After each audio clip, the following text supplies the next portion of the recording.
चलिए आज की क्लास शुरुआत करते हैं। आज है साइंस की क्लास, यानी साइंस एंड टेक्नोलॉजी की क्लास देखेंगे और इसका एपिसोड फर्स्ट है। और ये टारगेट कर रहे हैं हम यूपी पीसीएस का जो एग्जाम प्रीलिम्स होने वाला 2024 में, उसको टारगेट कर रहे हैं।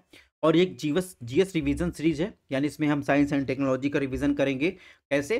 पीवाईक्यू के द्वारा। ऐसी हमारी और भी सीरीज चल रही है, जैसे पॉलिटी की सीरीज हो गई है, ज्योग्राफी की हो गई, इन्वायरमेंट इकोलॉजी की हो गई, हिस्ट्री की भी सीरीज आने वाली है। यानी आपका पूरा जीएस जो है आप पीवाईक्यू के द्वारा रिवीजन हो जाएगा। इसमें हमने करंट अपडेट भी शामिल किया है।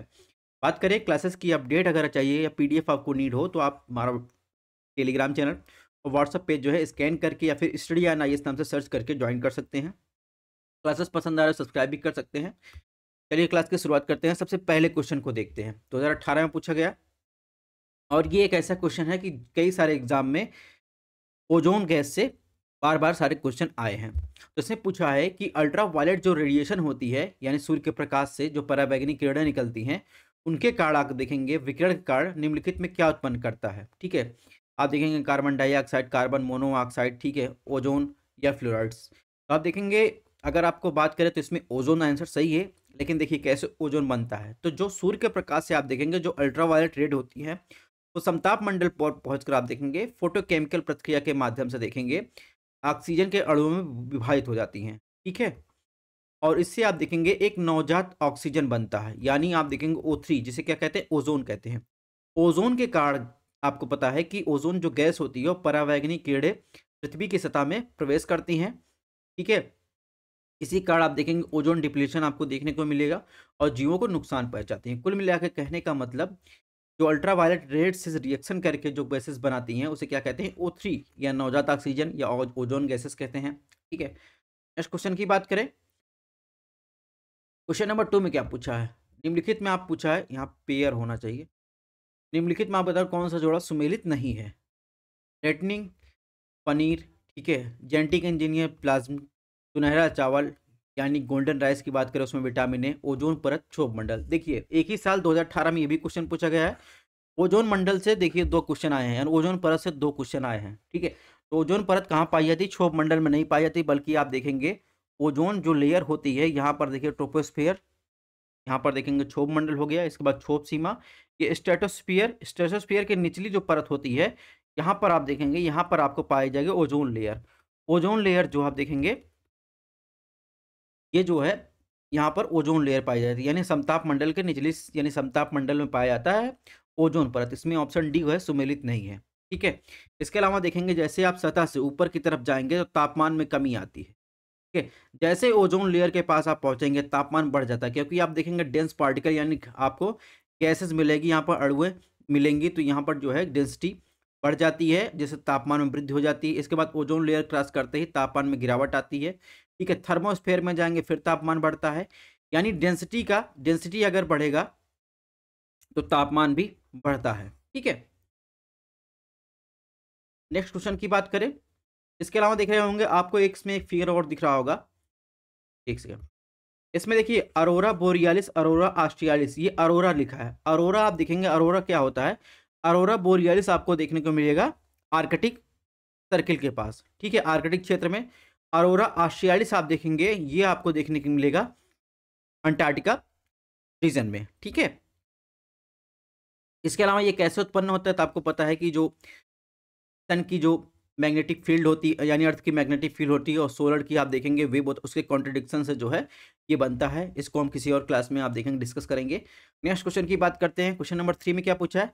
निम्नलिखित में किसका आविष्कार विलियम रोजेंट जेन ने किया है? Radio, x ray machine, electric bulb, उपरोक्त में से कोई नहीं। तो ये भी एकदम फैक्चुअल क्वेश्चन था। तो आप देखेंगे इसमें हमने कुछ आपको फैक्चुअल क्वेश्चन दिए हैं, जैसे किसका आविष्कार किसने दिया है, तो इससे आपका रिवीजन भी हो जाएगा। और अगर बात करें विलियम रोएंट जेन की, तो उन्होंने जो है आप देखेंगे, उन्होंने 1885 में देखेंगे एक्सरे वेव का, यानी एक्सरे का वेव का आविष्कार किया था, खोज किया था। तो इसमें क्या सही हो जाएगा? X ray machine. इसके अलावा देखेंगे इसमें कुछ हमने आविष्कारों की सूची दी गई है, जिसको आपको देख लेना है। जैसे परमाणु बम की बात करें, जूलियन रॉबर्ट ओपेनहाइमर, जो एक मूवी आई है अभी चल रही, 1945 में किया गया था। डीजल एंजल का आप देखेंगे रुडोल्फ डीजर ने किया था। बारूद का व्यापार अल्फ्रेड नोबेल ने किया था, जिनके नाम पे आप देखेंगे नोबेल पुरस्कार दिया था। ऐसे बहुत सारे इसमें लिस्ट दी गई हैं जिनको आप देख सकते हैं। ऐसे ही बात करें डीजल इंजन का, रुडोल्फ डीजल ने किया था। और इलेक्ट्रिक मोटर की बात करें, डीसी मोटर की, तो थॉमस डेवनपोर्ट ने किया था। ग्रामोफोन की बात करें थॉमस एडिसन। हाइड्रोजन की बात करें हेनरी कैवेंडिश ने। हेलीकॉप्टर देखेंगे इगोर के द्वारा किए थे। इंसुलिन की बात करें, इंसुलिन आपको ध्यान रखना सर फ्रेडरिक बेंटिंग ने किया था, ठीक है। और इसके अलावा देखेंगे लाइट बल्ब की बात करें थॉमस एडिसन। माइक्रोस्कोप की बात करें जैक्स जैनसन। माइक्रोफोन की बात करें अलेक्जेंडर ग्रामवेल, ठीक है। और इसके अलावा बहुत सारी इसमें जैसे पोलियो वैक्सीन पूछा जाता है जोनास एडवर्ड सॉल्क ने किया था। पेंसिलिन आपसे पूछा जाता है अलेक्जेंडर फ्लेमिंग ने किया था। आवर्ड साड़ी देखेंगे दमेत्री मेंडलीव ने किया था। तो बहुत सारी इसमें चीज़ें दी गई हैं, इसको आपको पढ़ लेना है, ठीक है। सारी चीज़ें हम डिस्कस नहीं करेंगे क्योंकि ये रिवीजन सीरीज है, तो आप पीडीएफ आपको पढ़ना पड़ेगा। जो चीज़ें इंपॉर्टेंट है उसको हाईलाइट कर दिए हैं। नेक्स्ट क्वेश्चन की बात कैसे पूछा है, डीएनए की दोहरी जो संरचना है डबल हेलिकल स्ट्रक्चर की बात करें किसके द्वारा दी गई, जैकब मोनेट, बी है Watson Crick, C H G Khurana, D उपरोक्त में से कोई नहीं। तो इसमें आपको बताता है डीएनए की जो द्विकुंडली संरचना है वो किसके द्वारा दिया गया था, ठीक है। तो आप देखेंगे डीएनए का जो द्विकुंडली संरचना है वो देखेंगे 1953 में आप देखेंगे जेम्स वाटसन और फ्रांसिस क्रिक द्वारा प्रस्तावित की गई थी। इनके अनुसार जो डीएनए की द्विकुंडली संरचना है उसमें न्यूक्लियोटाइड की एक श्रृंखला, दो धागे होते हैं, ठीक है। एक मुड़ी हुई आप देखेंगे सीढ़ी की तरह एक दूसरे के चारों ओर घूमती है, ठीक है। तो यही द्विकुंडली संरचना है, इसी के बारे में दिया गया था। तो आप देखेंगे किसके द्वारा, वाटसन और क्रिक के द्वारा दिया गया था, ठीक है। और इसके अलावा देखेंगे इसमें बेस पेयर होता है, ठीक है, जिसे आप देखेंगे काइटोसिन और गुआनिन कहते हैं, ठीक है, सी और जी। इसके अलावा एक नाइट्रोजन बेस होता है, इसे देखेंगे। इसके अलावा देखेंगे इधर से शुगर, फॉस्फेट, बैकबोन भी आपको देखने को मिलता है। इसका स्ट्रक्चर आप देखेंगे तो आप फिजियोलॉजी की बुक पढ़े होंगे उसमें आपको, सॉरी बायोलॉजी की, में आपको देखने को मिली होगी। बात करें एच जी खुराना की, एच जी खुराना को 1968 में आप देखेंगे मार्शल डब्ल्यू निरनबर्ग और रॉबर्ट डब्ल्यू होली के साथ फिजियोलॉजी मेडिसिन के लिए नोबेल पुरस्कार संयुक्त रूप से दिया गया था। एच जी खुराना ने क्या खोजा था, इन्होंने न्यूक्लिक एसिड से न्यूक्लियोटाइड का क्रम खोजा था, ठीक है, जिससे आप देखेंगे जेनेटिक जो कोड होते हैं और उनके बारे में जानकारी मिलती है। इसके अलावा बात करें जैक्सन मोनार्ड और फ्रैंकफोइस जैकब की बात करें तो इन्होंने प्रोटीन के निर्माण के दौरान आनुवांशिक जानकारी पर के बारे में जानकारी दी थी, ठीक है। नेक्स्ट क्वेश्चन की बात, क्वेश्चन नंबर 5 में क्या पूछा है, इसने पूछा है निम्नलिखित में किस विद्युत चुम्बकीय विकिरण में अधिकतम ऊर्जा होती है, दृश्यमान प्रकाश यानी विजुअल लाइट में, इंफ्रारेड रेड में, अल्ट्रावायलेट रेड में, एक्सरे में। तो आपको बताना है किस विद्युत चुम्बकीय विकिरण में अधिकतम ऊर्जा होती है। ये क्वेश्चन बहुत बार पूछा जाता है, लगभग हर एग्जाम में हर स्टेट में पूछा जाता है, ठीक है। तो अगर बात करें तो ये देखिए एक आपको यहाँ पर लाइन खींची गई है, इस पे यहाँ पर gamma ray, X ray, ultraviolet, visible raise जो हम देख सकते हैं, इंफ्रारेड, माइक्रोवेव, रेडियो।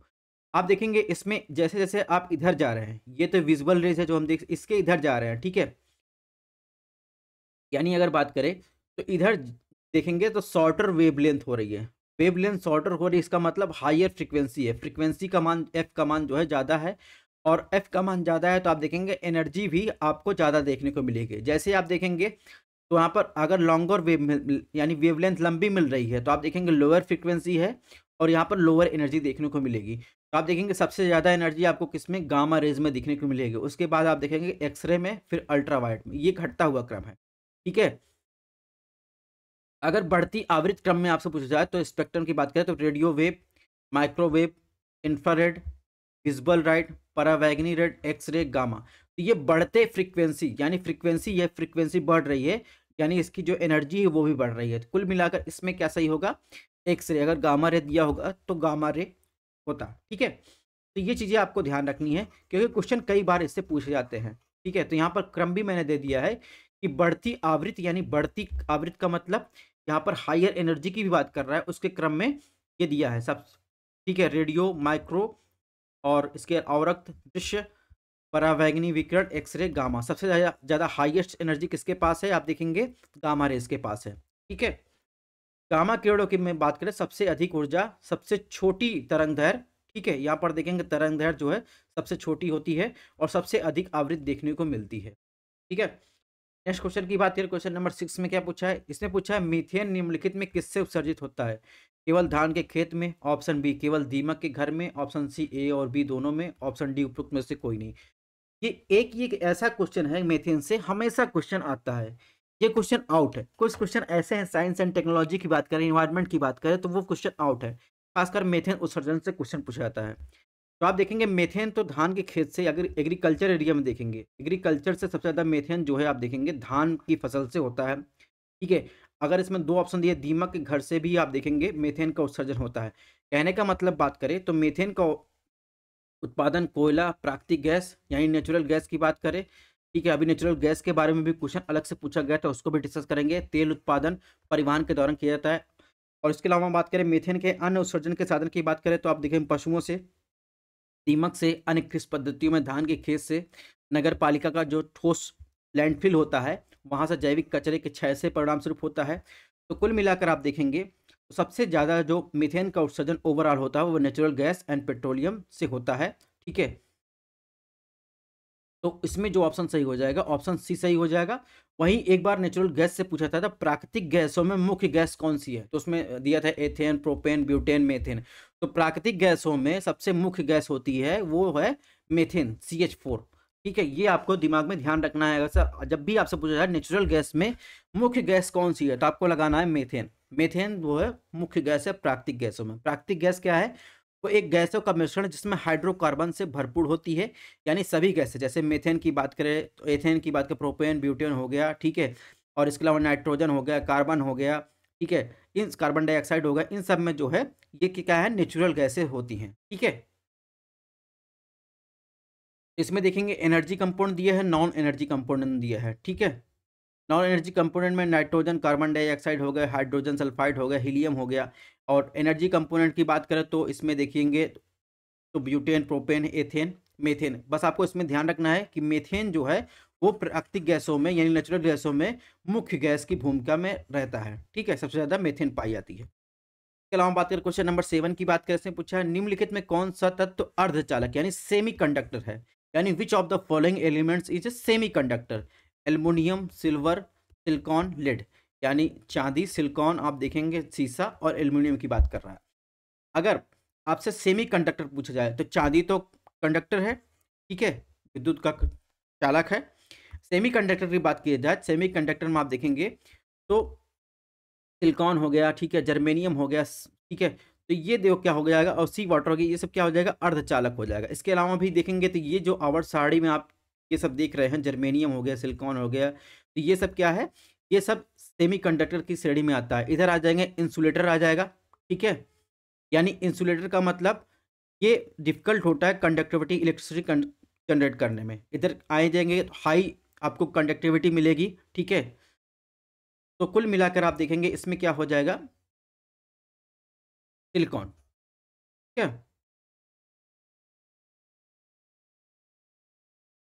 तो इसमें ऑप्शन सी जो है वो सही है। नेक्स्ट क्वेश्चन की बात करें, क्वेश्चन नंबर 8 की बात करें, इसमें क्या पूछा है सुपरसोनिक क्रूज मिसाइल ब्रह्मोस निम्नलिखित में किसका संयुक्त उद्यम है, ठीक है। 2018 में ये भी क्वेश्चन पूछा गया था।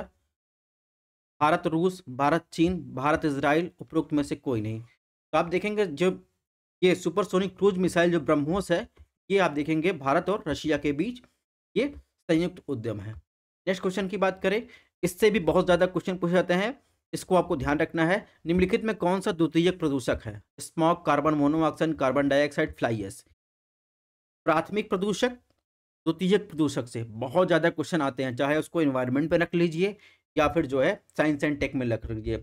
एयर पोल्यूशन की बात करें तो दो टाइप के पोल्यूशन आपको देखने की मिलेंगे। एक तो नेचुरल रिसोर्स, यानी आप देखेंगे बिना मिलावट के जो गाड़ियों से निकलता है, ठीक है, या ज्वालामुखी से निकलता है, या आप देखेंगे जो भी हमारे इंडस्ट्री है वहाँ से निकलता है, वो क्या होता है, वो प्राइमरी रिसोर्स होता है, प्राइमरी पॉल्यूटेंट होते हैं। यानी आप बात करें तो मोस्ट ऑफ द हाइड्रोकार्बन जो सस्पेंडेड पार्टिकल होते हैं वो क्या होता है प्राइमरी पॉल्यूटेंट होते हैं। जैसे आप कार्बन डाइऑक्साइड की बात, कार्बन मोनोऑक्साइड की बात करें, पीएम पार्टिकल की बात करें, सल्फर डाइऑक्साइड की बात करें, नाइट्रोजन डाइऑक्साइड की बात करें, ठीक है। तो ये सब क्या है प्राइमरी पॉल्यूटेंट है। लेकिन जब वो सेकेंडरी पॉल्यूटेंट यानी और किसी के साथ अभिक्रिया कर लेते हैं वो क्या बन जाता है सेकेंडरी पॉल्यूटेंट बन जाते हैं। जैसे आपकी बात करें तो स्मॉग की बात करें, स्मॉग आप देखेंगे तो ये जो है क्रिया करके जो है आप देखेंगे तो ये सेकेंडरी पॉल्यूट बन जाते हैं। पहले ये फॉग रहता है, फॉग में आप देखेंगे स्मॉग सेकेंडरी पॉल्यूटेंट साथ जो निकला रहता है, उसके साथ क्रिया करके जो है ये स्मॉग बन जाता है। स्मॉग में आप देखेंगे विजिबिलिटी आपको कम देखने को मिलेगी फॉग की अपेक्षा। तो इसमें ऑप्शन ए सही हो जाएगा। ठीक है, तो इसकी लिस्ट आपको ध्यान रखनी है, कौन सा जो है सेकेंडरी पॉल्यूटेंट है, कौन सा प्राइमरी पॉल्यूटेंट है। नेक्स्ट क्वेश्चन की बात करें, क्वेश्चन नंबर 10 में पूछा है निम्नलिखित में कौन सा सामान्य परिस्थिति में पेड़ के पत्तों के सरसराहट से डेसिबल को दर्शाता है? 10 डेसिबल, 20 डेसिबल, 60 डेसिबल, 100 डेसिबल। ठीक है, तो ये भी 2018 में क्वेश्चन पूछा गया था। आपको बताना है पत्तों की सरसराहट कितने डेसिबल को दर्शाता है। तो पत्तों की सरसराहट की बात करें वैसे तो 20 डेसिबल को दर्शाता है।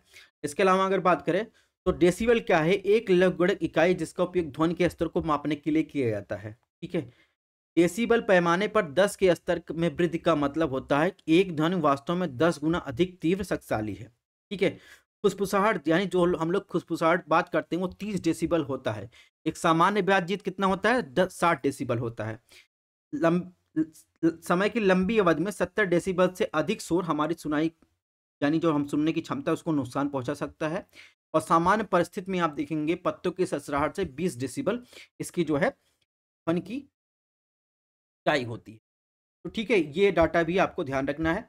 इसके अलावा बात करें तो आप 120 डेसिबल से ऊपर अगर तेज शोर हो रहा है तो आपको जो है जो कान है वो तुरंत ही खत्म हो जाएंगे। और मोटरसाइकिल का इंजन एक बार पूछा था, मोटरसाइकिल के इंजन का चलना लगभग कितने डेसिबल का जो है आप देखेंगे साउंड प्रोड्यूस करता है? तो 95 डेसिबल, ये आपको ध्यान रखना है। ठीक है, तो इस प्रकार हमने जो है 10 क्वेश्चन आज किए हैं। नेक्स्ट लेक्चर में हम लोग 10 क्वेश्चन और करेंगे। आज की क्लास को यहीं पर समाप्त करते हैं। धीरे धीरे रिवीजन करेंगे ताकि आप क्लासेस पूरा देखें और आपको समझ में भी आए।